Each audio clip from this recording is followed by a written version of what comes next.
क्या आप भी सोते हुए पैसे कमाना चाहते हो? क्या आप भी हमेशा के लिए अमीर बनना चाहते हो? आज का वीडियो आपके लिए है।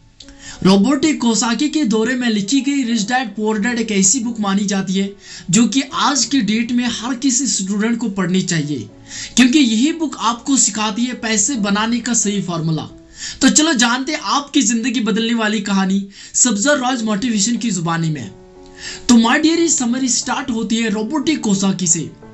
जब रॉबर्ट कियोसाकी 9 साल का था तब उसकी कुछ अमीर फ्रेंड्स अपने स्कूल की वीकेंड को एंजॉय करने के लिए समंदर किनारे बनाए हुए घर जाते थे, लेकिन वो कभी भी रॉबर्ट को इनवाइट नहीं करते थे। और वो चीज रॉबर्ट को बहुत ज्यादा हॉट हुआ और वो घर आकर अपने डैडी से पूछता, क्या डैडी आप मुझे बता सकते हो कि अमीर कैसे बने जाते हैं? लेकिन तब उनके पापा को इस क्वेश्चन का आंसर नहीं पता होता है और कुछ टाइम सोचने के बाद उनके पापा इनको बोलता है, देखो रॉबर्ट, अगर आप अमीर बनना चाहते हो देन आपको पैसे बनाने सीखने होंगे। लेकिन तब रॉबर्ट को ये चीज अच्छे से अंडरस्टैंड हो गया कि एक्चुअल में मेरे पापा, मेरे अबू, मेरे डैड को इस क्वेश्चन का आंसर नहीं पता है। और दूसरे दिन इनका एक खास फ्रेंड जिसका नाम माइक होता है, वो पैसे बनाने का एक आइडिया सोचता है। उन्होंने बहुत सारे पुराने ट्यूब्स को इकट्ठे किया और इनको फिर पिघला करके उन्होंने बहुत सारे नकली सिक्के बनाए। लेकिन जब उनके इस काम को उनके पापा ने देखा तो बोला, रॉबर्ट आप जो ये काम करते हो ये बिल्कुल गैर कानूनी काम है, क्योंकि इससे लोगों को नुकसान हो जाएगा, इससे बहुत सारे लोगों को धोखा मिल जाएगा। और अगर आप सच में अमीर बनना चाहते हो, अगर आप हमेशा के लिए अमीर बनना चाहते हो, देन ये क्वेश्चन आपको अपने फ्रेंड माइक के पापा को पूछना चाहिए। यानी कि जिस पापा को वो रिच डैड बोलते थे, अपने रियल फादर को वो पुअर डैड बोलते थे, क्योंकि वो एक अच्छा पढ़ा लिखा और एक कॉलेज में प्रोफेसर भी था, लेकिन पूरी जिंदगी में पैसों के लिए इसको बहुत ही ज्यादा स्ट्रगल रही, इसीलिए रॉबर्ट इनको बोलते थे पुअर डैड। और जो माइक का पापा था वो कम पढ़ा लिखा है, लेकिन फिर भी वो एक बड़ा बिजनेसमैन और एक सक्सेसफुल इंसान है, इसीलिए रॉबर्ट इनको बोलते थे रिच डैड। और जब यही क्वेश्चन उसने अपने इस रिच डैड को पूछा, क्या रिच डैड आप मुझे बता सकते हो कि अमीर कैसे बने जाते हैं? तो रिच डैड ने उसको लाइफ के अलग अलग स्टेजेस में अमीर बनने के लिए और हमेशा अमीर बनने के लिए कुछ लेसन सिखाए, जिसमें रॉबर्ट को सबसे पहले यह सिखाया गया कि पैसों को किस तरीके से मैनेज किया जाए। That is very important. यानी कि अगर आप पैसे कमाते हो तो उससे ज्यादा नॉलेज आपको होनी चाहिए कि पैसों को किस तरीके से मैनेज किया जाए, कहां पे पैसे इन्वेस्ट करना चाहिए, कहां पे पैसे इन्वेस्ट नहीं करना चाहिए, और उसके बाद पैसों को और पैसे किस तरीके से बनाए जाए, और उसके बाद हम ऐसी कौन सी गलतियां करते हैं जिसकी वजह से अमीर और ज्यादा अमीर हो जाता है और गरीब और ज्यादा गरीब हो जाता है, और हमें ऐसा क्या करना चाहिए जिसकी वजह से हम हमेशा के लिए अमीर बन पाएंगे। तो वहां से रॉबर्ट कियोसाकी की जो फाइनेंशियल एजुकेशन का जो महत्वपूर्ण सिलसिला होता है वो स्टार्ट होता है।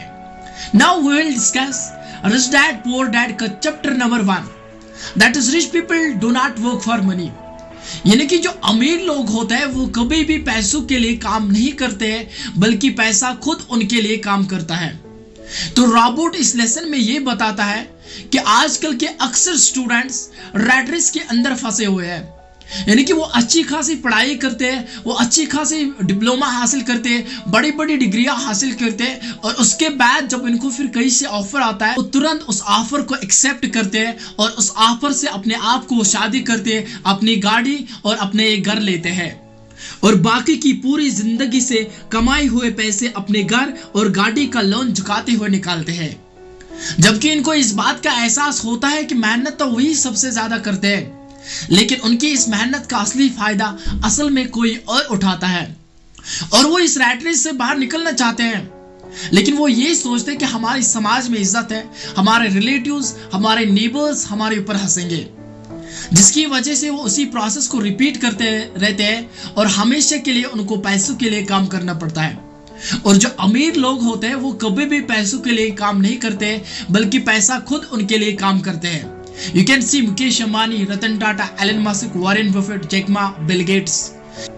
यानी कि ये लोग कभी भी पैसों के लिए काम नहीं करते, बल्कि पैसा खुद उनके लिए काम करता है। इसीलिए ये अमीर और ज्यादा अमीर हो जाते हैं और गरीब और ज्यादा गरीब हो जाते हैं।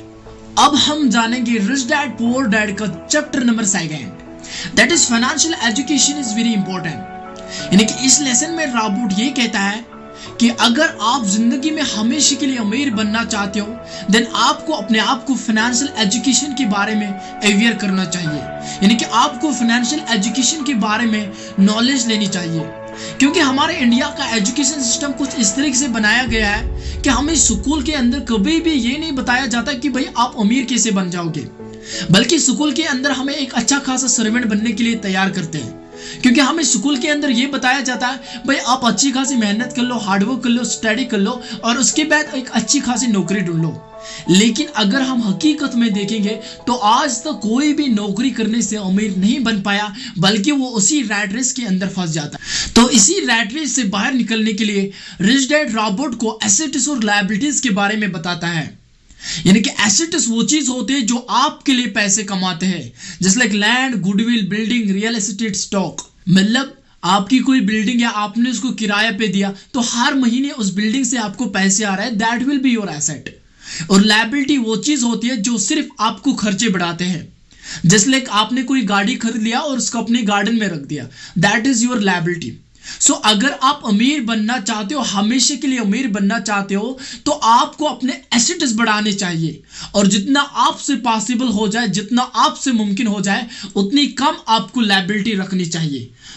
तो ये बातें हमारे एजुकेशन सिस्टम में कभी भी सिखाए नहीं जाते हैं कि पैसों को और पैसे किस तरीके से बनाए जाए। इसीलिए फाइनेंशियल एजुकेशन आज की डेट में बहुत ही ज्यादा जरूरी है और आजकल की डेट में हर किसी स्टूडेंट को फाइनेंशियल एजुकेशन के बारे में खुद को अवेयर करना चाहिए। तो अगर आज का वीडियो आपको बहुत ज्यादा इंफॉर्मेटिव लगा, नॉलेजेबल लगा, तो प्लीज मेरे चैनल को सब्सक्राइब कर लीजिए, लाइक कर लीजिए, कमेंट कर लीजिए और ज्यादा से ज्यादा शेयर कर लीजिए। बाकी take care of yourself, bye bye.